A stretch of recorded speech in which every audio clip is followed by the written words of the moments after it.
It is the Pete Sousa Show. Of course, everybody, not everybody, but folks around Central Texas and in Stillwater are fired up for Saturday's game. We're talking Oklahoma State and Baylor, so we're going to Stillwater. We're going to chat with Alyssa Brandon right now. There she is. Hi. How's it How are y'all going? doing? We're doing great. So I'm so pumped to have you with us today. I know you are sort of like at ground zero there in Stillwater right now. And I'm Yes. curious, like what has the vibe been around campus and around that football program right now, Alyssa? The vibe has been purely chaos for me, especially in the past 48 hours. But for everyone around campus, I've seen people in tears, I've seen people cheering, I've seen everything in between. I think everyone is it's just the timing of how this went down that I think people are a little bit confused about. I mean, it happened on a Tuesday off of that Tulsa loss when a lot of people thought maybe it should have happened on that Monday. We were told players found out via social media. They didn't find out via Mike Gundy being able to tell them.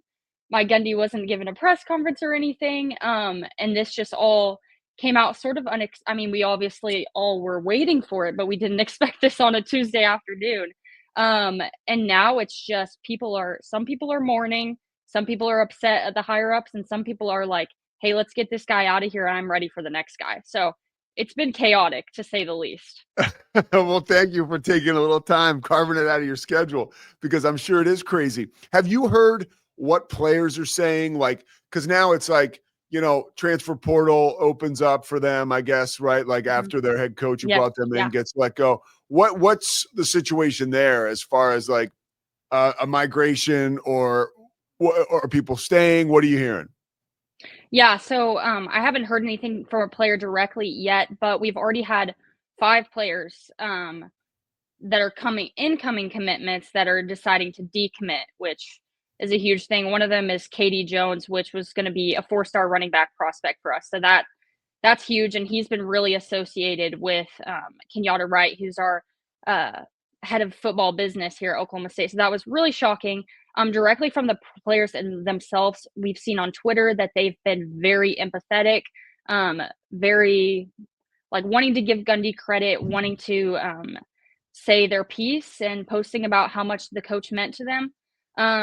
So we haven't heard anything just yet about who may be departing, but it looks like that could be an opportunity. The problem is that a lot of these guys, I mean, close to 55 to 60% of this roster is new guys. And so this is their first year they're here and they came here for Mike Gundy. And so we are anticipating, and Chad Weiberg talked about it. Chad Weiberg, the athletic director, anticipating um, a, a kind of an exodus, Yeah. unfortunately. So Yeah, great stuff, man. This is really good intel. I appreciate it. So when you of think course. about going forward, what if any scuttlebutt about who, let's say, alumni would want to come in, who students are looking at? Because a lot of times, you're what are you, a senior now or a junior? I'm a junior. Yes, sir. So you're a junior. By the way, you seem like a media veteran, so props to you. Thank you. Um, Thank you. I appreciate it. We have a great program in Stillwater. Yeah, So clearly you're a product of that. But I think sometimes we overlook the student body and where they're at, right? Because I haven't called a game at Oklahoma State before. It's really special there. Even the game on Friday night against Tulsa, it was still packed and there was a vibe. If things had been absolutely. different, the response from the fans certainly would have been different because it was a sellout again. But what's the student body saying? And also, what are other folks around the program? You mentioned Chad Weiberg. Like, what direction does this school, this program want to go and need to go in? Yeah, absolutely. I mean, the vibe for the student body was I was in the stands on Friday. We just gotten off a pregame show, and I mean, it was like second or third or fourth drive, and we're hearing "Fire Gundy" like obvious chants over and over and over. And so, from the student body, at least, it's been clear that they wanted Gundy out, and a lot of that I feel has to do with, I mean, they haven't been here. A lot of us haven't been here for all the tradition. Mike Gundy got his job before some of us were even born. I mean, seniors in high school weren't born before he got his job. So they don't not a lot of us, I think, have the appreciation for the tradition that some of the alumni do. I think for a lot of alumni, they're half of them, I think it's split, but I think a lot of them are focused on the next direction that we can take this in, and focusing on getting a guy in here, that wants to operate a college football team in this new era, in the NIL era, and wants to, encourage donors, wants to create opportunities, for funding to come in, and unfortunately, that's just not something. Mike Gundy did start doing a little bit of it in his last year or 2 here, but that's not something that he was doing at all. That was not the He was not the fundraising guy. That's never been who he has been. He tried to put QR codes on helmets last year, and that got shot down immediately, and then he kinda quit after that. But I think the board of regents, that we have here, and then just the alumni, I think we're really searching. They want I My feel is that they really want a younger guy in here, to come and take over and know how to operate in the NIL era. Oh, being around the press availabilities and the practices and the games, now you turn the page, you have Doug Meacham coming in, taking over. What does it look like going forward on the field? Like, it's always weird to see Baylor playing at Oklahoma State as a 20 plus point favorite. It's not always weird. It's very, very weird. Like Yes. yeah, what's how are we moving forward on the field there? Yeah, absolutely. Doug Meacham met with people yesterday, and a lot of the question was about what is this offense going to look like, and is it going to be different? And I think that is really what we're going to see on Saturday, because the problem that a lot of people are speculating is that Doug Meacham hasn't been able to show his offense because it was under Mike Gundy's thumb. And so people are kind of anticipating and speculating that Doug Meacham wants to shake things up offensively. Um, Pounding the ball, running the ball has been something that Gundy has really enforced. And I think my prediction is that we could see more of a air raid type offense here. And I think that's something that Doug Meacham wants to incorporate. Um, so the problem with that is that we just have a quarterback that hasn't started very many games. This will be his first game starting in a Big 12 game. So he Yeah. just doesn't it's just maybe we don't have the facilities to be able to accomplish that, but I do think on the field at least we're gonna see. I think he's gonna throw the kitchen sink at it. I hope he does. I hope we Yeah. see a lot of crazy things offensively, and if to keep up with Baylor, we're gonna have to. I mean, Sawyer Robertson, I know, is probably gonna go out there and throw 3 or 4 touchdowns, and we need to be able to compete with that, and Zane Flores doesn't even have a passing touchdown under his belt yet. So What is one question, and this is something I probably should know, but I don't. What is Haas Haney expected to come back anytime soon? He is, right? Like a week or two. Is that right? yeah, you got me all fired up there, because Doug Meacham just told us yesterday, and this is the first time we've really heard a timeline, that it's going to be probably in the next few weeks, is what his words were. At the time when Haney went down, a lot of people were saying our homecoming game, which would be Cincinnati, I believe it's October 18th. But now with him saying a few weeks, which is obviously a very vague term, but hopefully maybe in the next 2 or 3 games. We have a Houston game coming up in 2 weeks, I believe. He did say that Haas Haney is going to be. I guess he hasn't been walking yet. Haas Haney is starting walking this week normally on his own, which is a little odd to me. But so yeah, he just told us yesterday that probably in the next few weeks. So I think we're all really excited. It seems like the plan is once he is healthy and once they feel like he's in a good position to put him back out there. What do you think Zane Flores does for this team in a positive light? I mean, is he able to manage what would become maybe more of a pass happy offense, or do you feel like Oklahoma State is kind of handcuffed and can't move to that air raid attack in the midst of having someone that might not be prepared to operate it? Yeah, absolutely. I think a lot of what we've heard from players is a lot of them talked to Josh Ford, tight end, over the summer, really impressed with his accuracy as a passer. And that's something that people weren't necessarily saying about Haas Haney. And so we've seen that a little bit. I've seen him throw some balls in tight windows, but I've also seen him throw 2 pick sixes against Oregon. So I think a lot of that has to do with just his the amount of reps he's getting, the comfortability he's getting. So yeah, he's more of that pocket passer, and I think if he's given the chance to run this whole season through, maybe he does develop into that guy that a lot of the players say that he is, the really accurate guy. Unfortunately, my sense is that he might have that opportunity taken away from him once Haney gets back healthy. Yeah. So it'll be important for him to show that he can be an accurate passer in this Baylor game for sure. Yeah, and as far as the rest of the season is concerned, is there optimism at all, like with this fresh start? You know, with Coach Meacham, is there a thought process? Hey, we could get on a little run here. Like, is there a rejuvenation? I know you mentioned it, right? There has been some mourning and some Yeah. relief, I'm sure. But is there any sense of rejuvenation? Like, okay, let's turn the page now. We're going to come out at home on Saturday against obviously a very worthy Baylor opponent. Let's see what we can do, right? Is there any kind of excitement around that?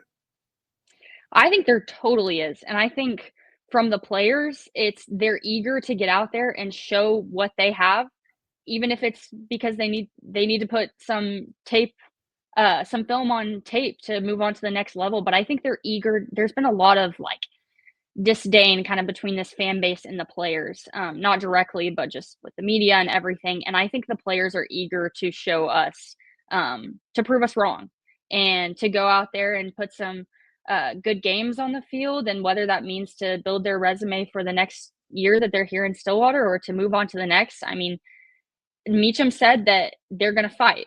And he said he's told the players that. He said he's seen good body language from all the players that are excited. He said none of them were really, they had practice yesterday. It seemed normal to him. He said none of them looked super discouraged. They were all putting in the work just as usual.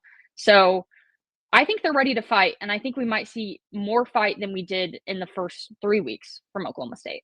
That's a really good point. Like almost like the dark cloud that started to follow around Mike Gundy ultimately follows his team around. So Yeah. you're giving me the sense that some of those guys are frustrated with the fan base because you're going in at halftime and there's a chorus of boos, and they may be directed at the coach, but they're showering you as well as a player. So did you get that vibe, like even post game after Tulsa or pre-game, like folks are like you said, like there's a chip on these guys' shoulder now? Yeah, absolutely. I mean, I think I was having a hard time just watching all the students boo our players after they left the field. I mean, I think they're doing the best. They're trying to do the best with what they have. As far as post game conversations, I saw Zane Flores post game. He looked, to be honest, he looked very, very sad. He looked like it was hitting really, really at home for him because people were asking him hard hitting questions. Hey, why haven't you been consistent? Why aren't you making these completions? Why haven't you thrown a passing touchdown yet? And they were asking him straight up, and he was looking at them with solemn eyes of just like, all I can do is get back out there next week and try and do my best. But I don't want these players to feel like they're being beat up upon. And I think this new era will help give them more confidence, um, that it's in their hands to take this program to the next level. So yeah, I think the fans are coming to terms with that we want to be more on their side. Doug Meacham had a really good statement yesterday saying like you need to be on the player side. You need to be rooting for these players. Kind of speaking to the fan base there. So I'm on board with that. All right, got a couple more for you, or just one more question for you, kind of like getting to know Yeah. here Alyssa the person. So how did you get so good at this? Like give me a Oh, little bit about your journey for real. I well, I what like appreciate. no, because honestly, I was talking to another guy like in our industry, and we were talking Yeah. about young people making progress, and you just kind of you got to really want it, and you got to really fight for it, and you got to really bust your rear end, and it's clear that you have because you've got a wellspring of information. What's your rhythm like for somebody like you to get in a situation like this where you're talking to me and clearly you're just getting started? Yeah. Well, first of all, I really appreciate you saying that about me. I wait. Sometimes I wake up in the morning and say, "Can I do this?" Yeah, you can. So I appreciate that. Yeah, you can. But yeah, as far as my story, my dad sat me down at a really young age and sat me in front of a TV and turned on Cowboys football and said, "This is what we're going to do on Sundays." And then on Saturdays, it was watching college football. And I kind of became his best friend in that time. And then my best friend became football. Um, at a very young age, and I was in middle school playing fantasy football when no other girls knew what I was talking about. And I feel like I've kind of been an odd duck in that since, just because of the way that it is with this industry. But I mean, as far as the drive, we just had some Bailey Burmaster, a sports director from Atlanta News, first talk to us last week here on campus, and she said it. You have to, just like you said, you have to have the fire. Like you Yeah. have to be driven every day that this is what you want to do. And for me, it's not something that I have to tell myself like, okay, you need to have the drive. It's like it feels like it's just inherently inside me burning that like this is my goal, and I'm so passionate about sports, so passionate about learning, that I want to do this and just honor the gifts that have been given to me. I mean, all glory to God that I'm able to um be able to talk about these things, and I'm just keep one foot in the other and see where I'm going. So, Keep yeah, it, keep it going. I would love to have you back sometimes, just talking about the Big absolutely. 12 or college football, and of course, well, let's hope the Pokes stay out of trouble. Next time we're talking about them, it'll be something positive, right? Yes, yes. Hopefully we're getting a new coaching announcement soon, someday. Do you have any idea what that timeline will be like? It's a great question. Obviously, we're talking after the season. Have there been any rumors like that it could be somebody like premature, not premature, but ahead of the curve? Like anything on the timeline?